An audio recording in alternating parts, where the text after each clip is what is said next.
The moment you become quiet, people start testing you. Not because you became weak, because you became harder to read. Before they knew how to reach you, one comment made you explain. One accusation made you defend. One cold reply made you chase. One joke at your expense made you react. Then something changed. You stopped answering immediately. You stopped explaining every decision. You stopped performing your emotions for people who had not earned them. Now they feel the difference, and they do not like it. So they test you. They ask why you are quiet. They say you changed. They make a small, disrespectful joke. They act cold first. They send another message. They wait for the old version of you to return. That is the real test, not whether you can be silent when everything is calm. Anyone can do that. The test is whether you can stay silent when people start pushing. Machiavelli understood this clearly. Power is not only what you do. Power is what others cannot make you do. If they can make you explain, they still own access. If they can make you react, they still own your rhythm. If they can make you chase, they still own your frame. This video shows why people test your silence and how to pass without becoming rude, emotional, or predictable. Rule 1. They test your silence with questions. The first test sounds harmless. Why are you so quiet today? Are you mad? What is wrong with you?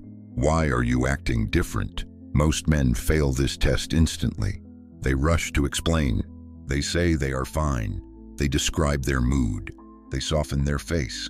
They reassure the room. And just like that, the silence is gone. The person did not need an answer. They needed proof that your quiet could still be interrupted. That is the mechanism. People who are used to your availability will treat your silence like a technical problem. They will try to fix it. They will question it. They will make you explain it. If you explain too much, you teach them that your inner state is public property. Machiavelli wrote that everyone sees what you appear to be. Few know what you really are. That gap matters. Your silence creates a gap, and some people hate gaps they cannot control. So they fill the gap with questions. Do not take the bait.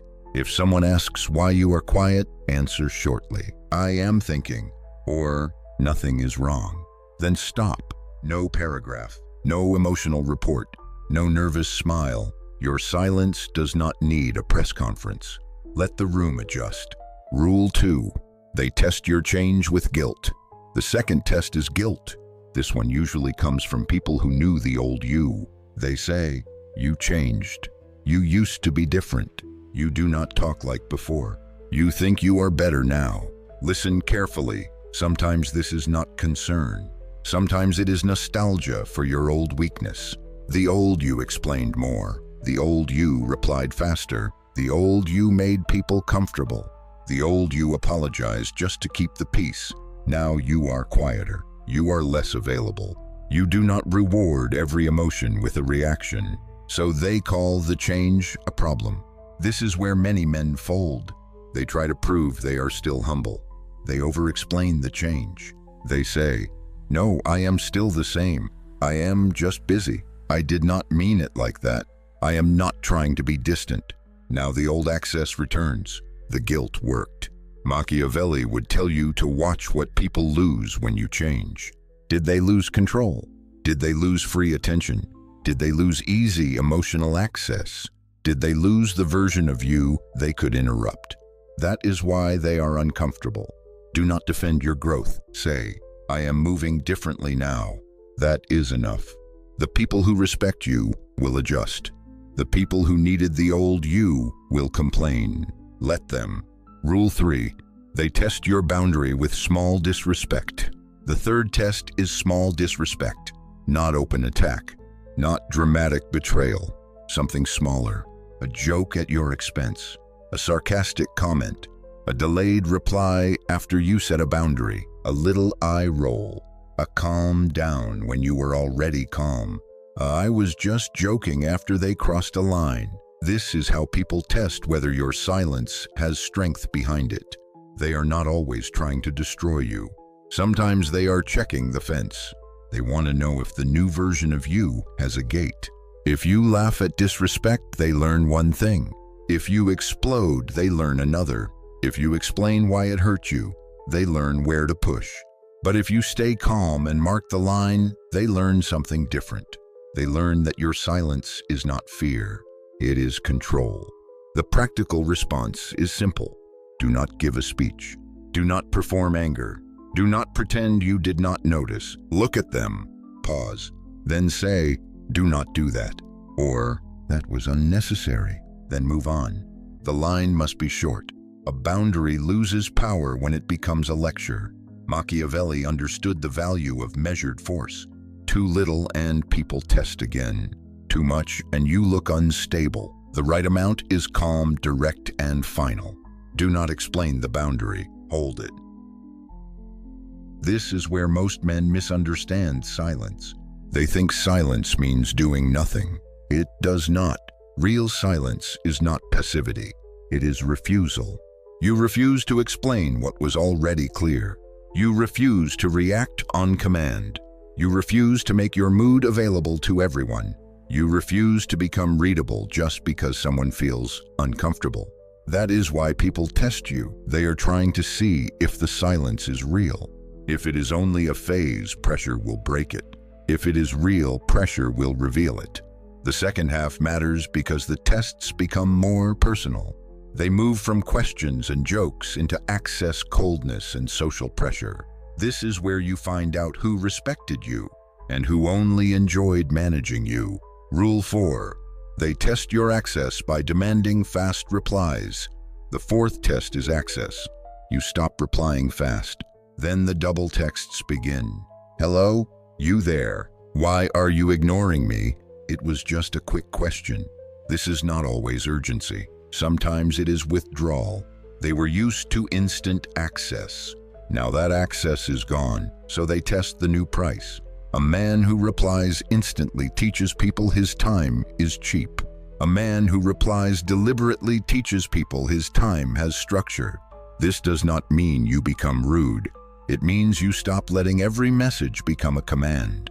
Think about the coworker who sends Slack messages at night. Think about the friend who texts only when they need something. Think about the family member who calls and expects you to drop everything. They are not always evil. They are trained, and often you trained them. You answered too fast for too long. Now the rhythm must change. Do not announce it. Do not say, I am trying to be less available. That invites debate. Just reply later. Keep your answer short. If they ask why, say, I was unavailable. That is enough. The first few times they may push. Let them. The new rhythm feels strange only because the old one was too cheap. Rule 5. They test your frame by acting cold first. The fifth test is subtle. They act cold first. They give you a dry reply. They stop liking your posts. They leave you out of a small conversation. They reduce warmth and wait. This test works on men who are addicted to restoring comfort. The old you feels the coldness and starts chasing. You ask if everything is okay. You send another message. You explain your intent. You try to warm the room again. Now they know your silence is fake, because all they had to do was withdraw warmth. Understand this clearly. Not every cold person needs to be chased. Sometimes the coldness is the test. They want to see if you will abandon your frame to recover their approval. Machiavelli would call this a contest of appearances. Whoever reacts first often reveals the need. If someone becomes cold after you set a boundary, do not run after them. Observe, give space. Let their pattern show itself. If they return with respect, good. If they return with manipulation, now you know. If they never return, you lost access that was already conditional. Do not chase every temperature drop. Some rooms get cold when control leaves them. Rule 6. They test your silence in groups. The sixth test happens in groups. A group chat, a meeting, a family table, a friend circle. Someone makes a comment. People look at you. They are waiting. Will you defend yourself? Will you explain? Will you laugh along? Will you react? Group pressure is powerful because it makes silence feel public. One person tests you. The room becomes the audience. Most men panic here. They do not want to seem weak, so they overcorrect. They make a speech. They prove their point. They attack back. They try to win the room. But the room often respects the man who does not need to win every exchange. The trick is not to stay silent forever. The trick is to choose the smallest effective response. If someone misrepresents you in a meeting, say, "That is not accurate." Then state the correction once. If someone jokes about your boundary at a table, say, "I said what I said." Then stop. If someone tries to pull you into group drama, say, "I am not part of that." Then leave it. Do not explain your entire soul to a room that only asked for a reaction. The group will read your calm faster than your argument. A man who can stay measured under public pressure becomes harder to move. Rule 7. They test whether your new self is permanent. The final test is time. People may respect your silence for one day. Then test it again next week. They may accept your boundary once. Then push it later. They may stop asking questions for a while. Then try again when you are tired. This is where most men lose. They think one strong moment changes everything. It does not. People believe the version of you that repeats. If you are quiet once, it is a mood. If you are quiet for a month, it becomes your nature. If you set one boundary, it is a surprise. If you keep it, it becomes your standard. If you reply late once, people complain. If you reply late consistently, people adjust. That is the lesson. Your new self must become boringly consistent.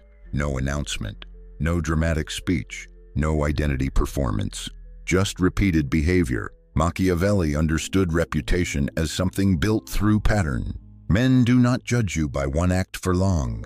They judge what they can expect from you. So make your silence predictable. Make your boundary predictable. Make your calm predictable.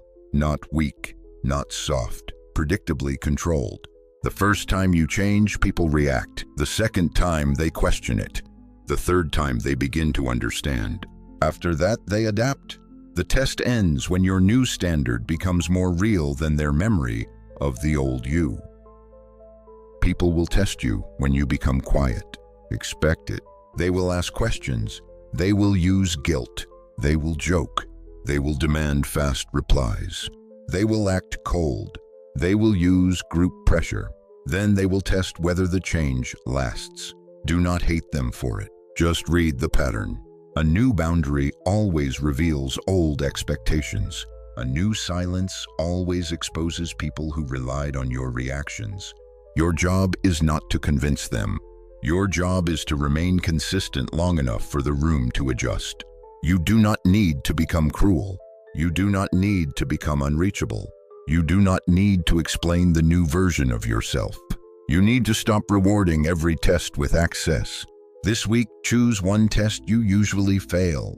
The question, the guilt, the joke, the cold reply, the group pressure. Pass it once, then pass it again. The next video shows why people respect you more when they cannot predict your reaction. Watch that next.